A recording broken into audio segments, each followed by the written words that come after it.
Hello, नमस्कार, प्रणाम। हम शशि सावरिया, माय यूट्यूब चैनल शशि शिव चर्चा में आप लोगों का स्वागत है। जितने भी शिव चर्चा को मानने वाले हैं, सुनने वाले हैं, सबको तहे दिल से प्रणाम। आइए, आज आप लोगों को मैं एक मौसमी भजन सुनाने जा रहा हूँ, चैता। अगर अच्छा लगेगा तो ज़्यादा से ज़्यादा लाइक, शेयर और शशि शिव चर्चा चैनल को सब्सक्राइब जरूर करिएगा। तो आइए, आप लोगों को मैं एक बहुत प्यारा शिव चर्चा भजन चैता सुना रहा हूं। तो आइए हम लोग सुनते हैं अपने गुरु महादेव का चैता शिव चर्चा।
अरे शिव गुरु भावना हो रामा चैता महिला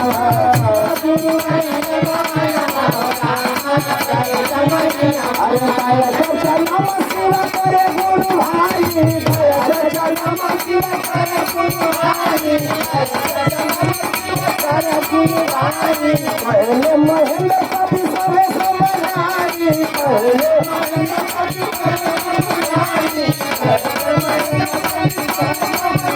अरे ससु गावे गुरु के भजन रामा चैता महिला ससु गावे गुरु के भजन हो रामा ससु गावे गुरु के अरे चैता महिला हो चैता महिला